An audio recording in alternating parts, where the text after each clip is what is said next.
We've got some really, really sad breaking news at the moment. It's always the worst thing to have to talk about on air. But Kate Garraway's husband, Derek Draper, has sadly died today. He was 56 years old, and lots of people watching this will know that he's had a really intensive battle with COVID-19. He contracted it first in the early stages of the pandemic and has suffered really badly from long COVID. And it's been a massive battle for Kate. She's been pretty much full-time carer for him over a really long period of time. So it's just some really awful news. Derek was a big player in the political scene for a lot of his life. He was a political advisor. He'd worked for people like Peter Mandelson, Nick Brown, various MPs during the earlier years of his life. So it's just some really, really, really awful news. Alicia, thank you for bringing us the news here. Matthew, I mean, you knew Derek Draper well, I believe. Yeah, absolutely. I first met Derek when I was 18, and he was absolutely at the centre of the New Labour project. This was actually before Tony Blair became the leader of the party, when he was working for Peter Mandelson. I mean, Derek was an absolutely central force. He set up the organisation Progress that became the kind of backbone organising for the moderates within the Labour Party. I mean, it's been absolutely tragic what's happened since he had COVID, and all our thoughts go to Kate and the kids. I mean, Kate's been absolutely amazing, but it's such a tragic story. And you know, Derek was also very important in New Labour, because talking about people from the north, Derek was from Chorley in Lancashire, you know, and his Lancashire roots were a really big part of him, and he brought a kind of working class sensibility to what could often be seen as a kind of middle class political project. So he was very important in rooting New Labour in its traditional voters. You know, he had his ups and he had his downs, had his controversies, but ultimately he was absolutely passionate about getting Labour elected. Made a huge contribution to British public life. Chloe, I mean, also became sort of totemic almost for sufferers from long COVID. He was really almost sort of patient zero, the one we've certainly all heard about. There'll be lots of people who have long COVID and are suffering deeply, but because he was so well known, both he and his wife became sort of campaigners and a sort of a focal point for lots of people who are suffering still following the COVID-19 pandemic. Yeah, a really sad case here that this has happened. You know, as we know, for most people, COVID is just a cold for a few days. But very sadly, you know, there are a few people clearly like Derek who, you know, have sadly lost their lives far too early. I mean, 56, it's too young to die, isn't it? This is really sad, and my heart goes out to Kate and the rest of his family. Obviously, a very personal time for him and his family, but Alicia, this will be a sort of big political story because of that huge role he had in that New Labour project, won't it? Definitely, and especially, you know, we've had the deaths of so many vital political figures recently as well, and it's always really awful to hear, because obviously so many people who are currently in political life, as Matthew said, will have worked with Derek. And even those who haven't, it's just a really, really hard-hitting story and just terrible, terrible news. And as Chloe says, 56 years old is...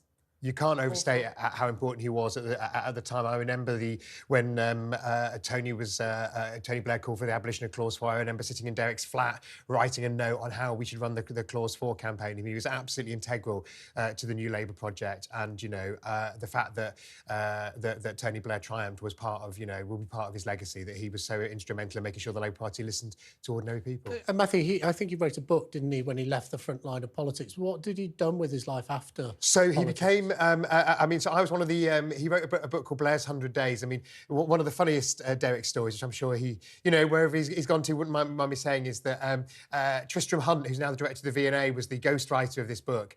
But it was a diary of the first 100 days of the Labour government, and we got to about day 80, and Derek went to Tristram. He said, "Oh," in his inimitable Lancashire accent, you know, last, "Oh, Tristram, what's happened? Where have you got up to?" He said, "I'm only on day 6." And so then me and Gloria De Piero, who became a Labour MP, we were drafted in to try and quickly catch up and write this. And famously, at the launch of the book, somebody said, "Oh, Derek, did you write it?" And he said, "Write it. I haven't read it." But after he left frontline politics, he retrained as a psychotherapist, and was very involved in the psychotherapy world, but also in using that in business as well.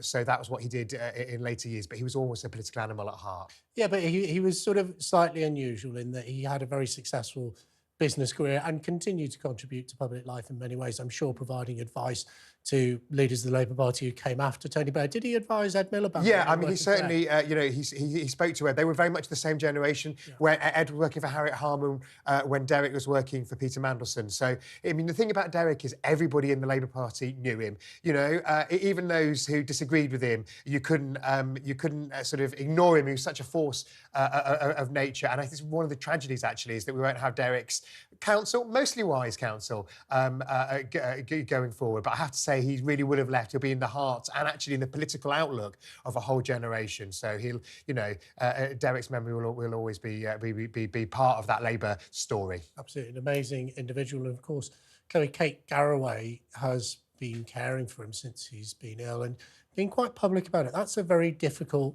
thing to do, isn't it? For, you know, for family members to be, when you're both of them obviously very, very well known public figures, but when you're sort of involved in that public world, that sort of admission of failing health or weakness is not something that we often see. And I think it's really helped people in this country who are dealing with their own difficult personal stories about the challenges of COVID. My mother died during the COVID pandemic. I understand how people have had a very, very difficult time. But I think, do you think the fact that Kate was so public about it and so open about the struggles they were having really will have helped families up and down this nation?